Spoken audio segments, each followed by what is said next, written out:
encore une fois, je vous disais merci d'être venu. Beaucoup ont conduit de longues distances pour venir rendre hommage à ma sœur. Et moi qui venais souvent ici de temps en temps pour la voir, je n'aurais jamais imaginé qu'il y avait autant de gens derrière les grandes familles. J'ai été très impressionné hier. Et je vous dis merci au nom de la famille et au nom de moi-même.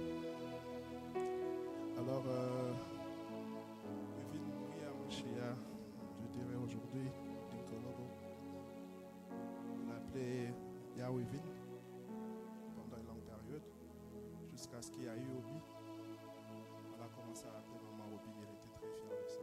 Elle était très fière de ses enfants. Et elle ne pouvait pas s'en séparer. Il y a eu des moments où il a proposé que voilà, on peut aller au Congo pour un temps. Juste une question de voir les parents et tout ça. Elle disait toujours, je ne veux pas laisser les enfants. Je ne peux pas laisser les enfants. Elle voulait le moment opportun pour ramener tout le monde avec. Alors, ça va être quand même difficile. Comme on dit, que nul le prophète chez soi, elle ne l'était pas non plus. Comme je vous disais tout à l'heure, le nombre de gens qui sont là, je ne l'aurais jamais imaginé. Pour nous, il était dans le ministère, évidemment, mais on n'avait jamais imaginé qu'il avait impacté autant de personnes.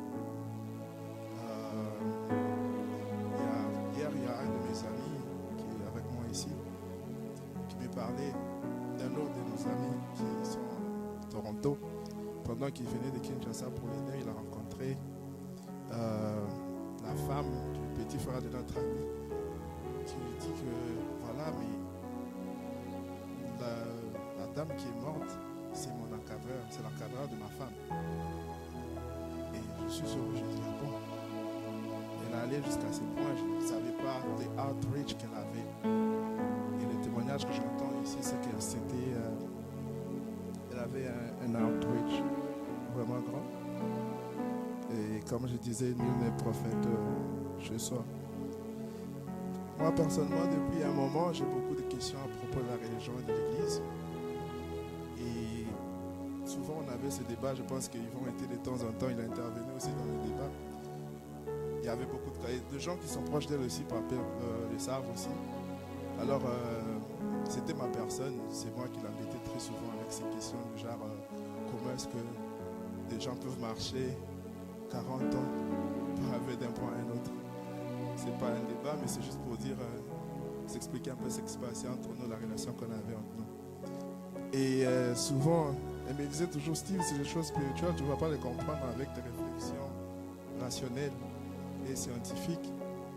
Mais c'était comme ça, elle était là, elle était tolérante avec moi. Evin était la meilleure amie de maman. On pouvait passer des heures et des heures au téléphone.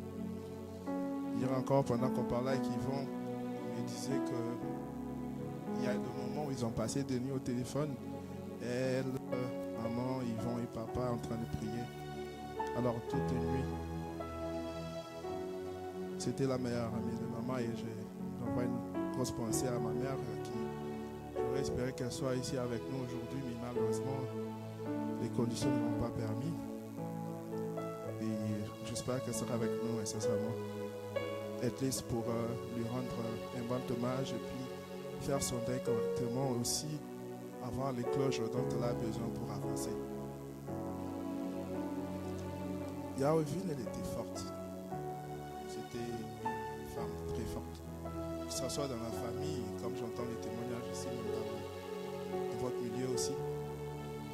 C'était le genre de personnes qui ne montraient pas de faiblesse. J'étais ici au mois de février, certains m'ont vu ici. Alors qu'on parlait, je l'ai trouvée forte parce qu'elle venait tout justement de sortir de la première intervention. Donc, et je l'ai vue, j'étais surpris de la façon dont elle s'est présentée, elle était forte, elle conduisait pendant la salle, elle montait, descendait les escaliers. Moi, j'avais l'impression que ça allait pense que vers la fin, il me dit, mais Steve, pourquoi tu ne viens pas avec moi à la maison? Comme ça, on va quand même goûter à quelque chose et puis avant que tu partes. J'ai dit non, la tempête elle est forte, je dois repartir à Dallas. Je dois prendre mon avion le lendemain à Montréal.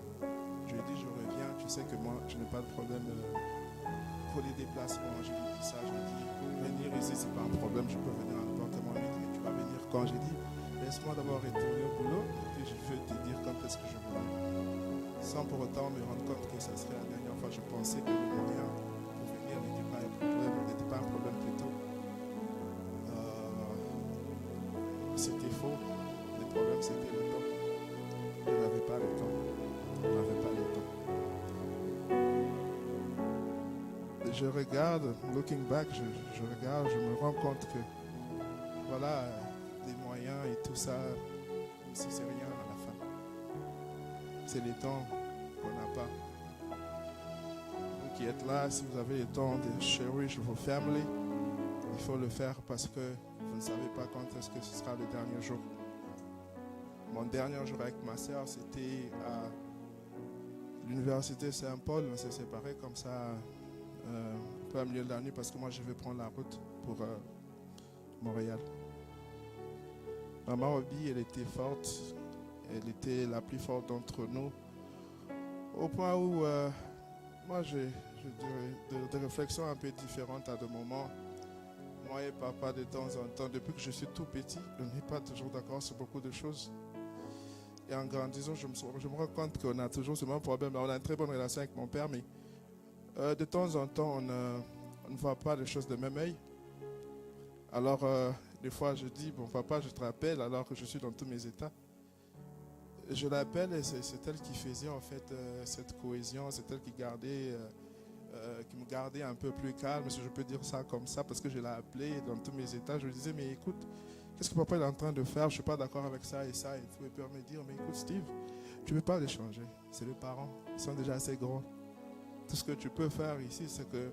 Et puis elle était dans certaines directions. C'est-à-dire, je disais à Blondine, j'ai dit, cette personne, elle n'est plus là. Elle n'est plus là, la personne qu'on pouvait appeler pendant que on n'est pas d'accord avec papa et maman, pendant qu'on n'est pas d'accord avec la façon de faire. Par exemple, vous avez des gens qui viennent visiter à la maison. Les parents, ils sont très accueillants, si je peux dire ça comme ça. Il y a des moments où on se disait, mais vous avez assez grandi maintenant, restez à vous et prenez votre temps au lieu de chercher toujours à vous occuper des gens. Et moi, c'était mon point de vue. Il y a des moments, quand on n'était pas d'accord, j'appelais Alvin, je lui disais, et elle essaie de garder cette paix entre nous. Et là, je me rends compte que cette personne, elle n'est plus.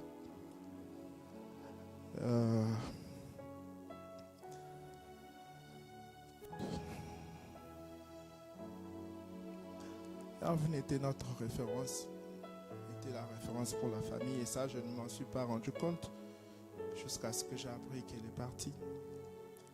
Parce que quelques jours après, il y a eu une situation, même pendant cette période de préparation pour aujourd'hui, je n'étais pas d'accord avec mon père. À un moment, j'ai pensé à l'appeler. Mais c'était pour résoudre ça, en fait. C'était elle, en fait. C'était elle qui nous connectait ensemble. Mais encore une fois, une pensée à mes parents qui sont de loin, qui sont en train de nous regarder en ce moment. Pour vous qui priez, si vous pouvez faire une prière, dans vos prières, mentionner nos parents qui sont dans tous leurs états. Aussi prier pour les enfants, Obi, Greg et Eldan, et aussi pour Yvan. Je sais que ça va être une période difficile pour eux. Et vous qui pouvez être là, soyez là pour eux pendant cette période. Quand je disais les temps, c'est ce qui détermine pour moi, c'est ce qui va rester pour moi. Les souvenirs de cette période, c'est que les temps, je n'ai pas eu. Je ne l'ai pas eu parce que je pensais que comme je pouvais venir à n'importe quel moment, je pouvais toujours venir et puis l'avoir. Sans me rendre compte que c'était là le dernier moment pour moi de l'avoir. comme une chanson que on écoutait tantôt quand on était en route. Elle dit Esili, Esili, Esili, et Yarvin est parti. Sa peine est finie. Elle n'a pas montré qu'elle souffrait. Beaucoup d'entre nous ici étaient surpris qu'elle était malade. Même certains membres de la famille sont étonnés, disent qu'elle était malade. Depuis combien de temps? Et quand on leur dit, ils ne sont pas parce qu'elle ne voulait pas. Parce qu'elle a eu la foi jusqu'en dernière minute. C'était une femme de foi. Moi, je me souviens, pendant qu'il faisait le déménagement, l'année passée, en septembre, si je ne me trompe pas, il faisait le déménagement. Je suis arrivé, je trouve ils étaient en train de s'apprêter pour déménager. Il est 19h, Pascal qui est là. On était là pour aider en SCOM. Ils s'apprêtent pour déménager le lendemain. Soudainement, elle s'est là, elle dit on part à l'église. Je regarde Pascal, je dis quoi? À l'église? Vous déménagez demain, il y a beaucoup de choses à arranger ici. Elle dit non, on doit partir à l'église. Ça n'a pas fait 20 minutes. Elle était dans la voiture pour aller à l'église. Pour dire que jusqu'en dernière minute, elle a cru que sa maladie n'allait pas être guérie. Elle a cru au miracle jusqu'en dernière minute. Mais malheureusement, elle est partie. Que son âme repose en paix et que cette paix aussi soit avec nous et avec vous tous aussi. Merci.